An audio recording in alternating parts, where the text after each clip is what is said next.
Hello students, the next concept is related to dropping a product or suspension of a product.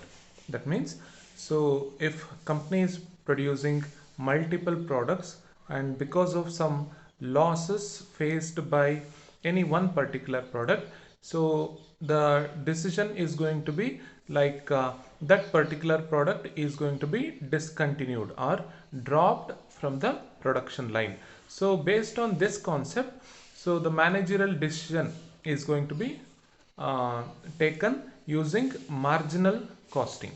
Okay, here we are going to see a problem wherein a company is actually producing three different products, and the director of the company is worried about the profit of the organization and proposed to discontinue the product A because that particular product incurs loss.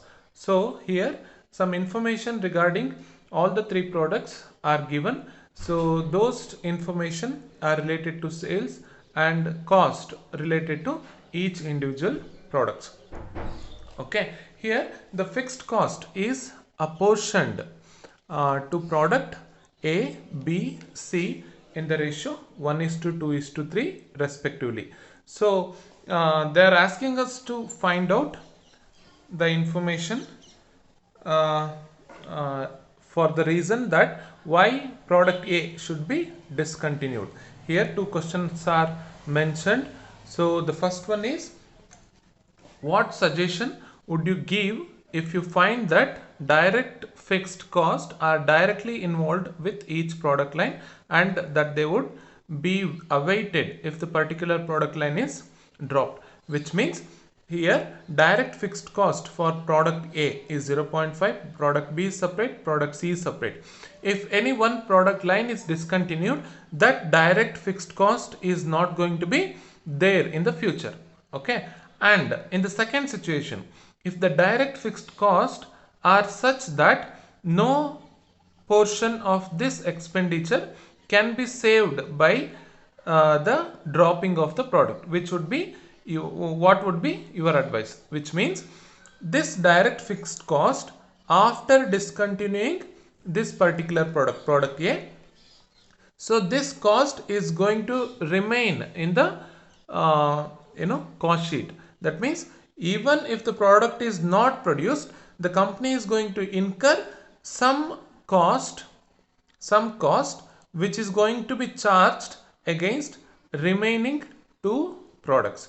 So in these two situations, we need to consider the information given in the problem and suggest to the director of the company to continue with the product or to drop the product line from the production process. Okay, in the solution part, the first part that we are going to consider is by creating the income statement for all the three different products. Okay, here for product A, product B and product C, these are the variable cost that we can observe: direct material cost, direct labor cost. Those information are given in the problem, and variable overhead expenses are based on the direct labor cost by 300%, 200% and 300%. So 300% of 1 rupees is 3, then 200% of 0.6 is 1.2, then 300% of 0.25 is 0.75. Likewise, so by adding all these information, you will get variable cost per unit. Okay, after which we need to consider the unit selling price. The difference of unit selling price and unit variable cost, you will get a unit contribution. Here itself you can observe that product A is having negative contribution.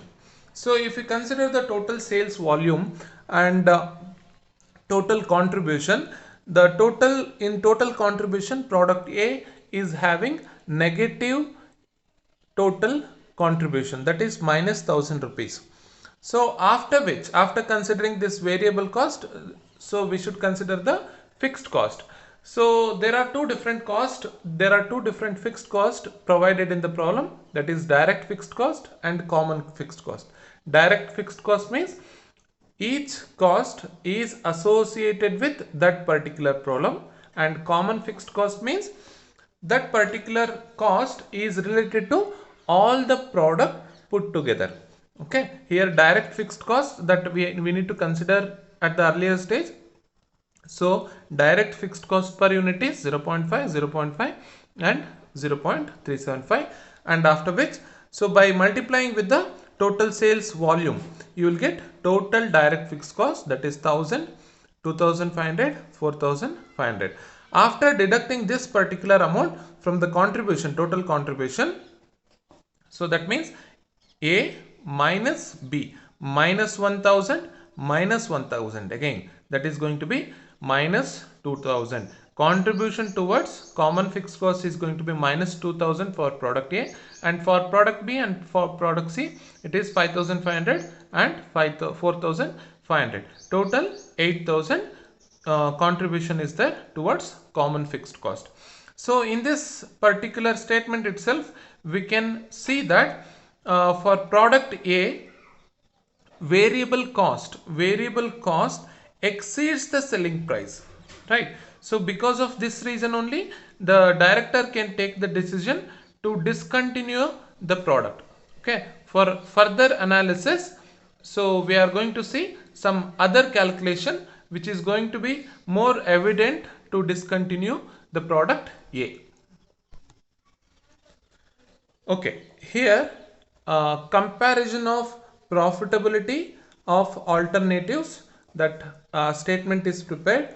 In the alternative 1, all the 3 products, that means there is no dropping of product, all the 3 products are considered. In the alternative 2, if A is discontinued, that means only B and C is continued with the production. Here the contribution what we have calculated earlier is considered. In that contribution, so if all the 3 products are considered, so what will be the contribution that we have calculated? That is minus 2000, 5500 and 4500 for product A, product B and product C. Then if A is discontinued, we need to consider only contribution from product B and product C. So the total contribution comes up to rupees 8000 and 10,000. Because of this minus 2000, the contribution is reduced here. Okay, then after which we need to consider one more fixed cost which is common for all the 3 products. This particular fixed cost is not distributed to 3 different products in any specific ratio. So only by considering the total contribution, we need to charge the common fixed cost. Okay, so by reducing this common fixed cost, we will be having the profit of rupees 2000 for alternative 1, which means for all the 3 products, for not discontinuing product A line, so the profit for the company is going to be 2000 rupees, and for the company 4000 rupees profit will be there if we discontinue the product.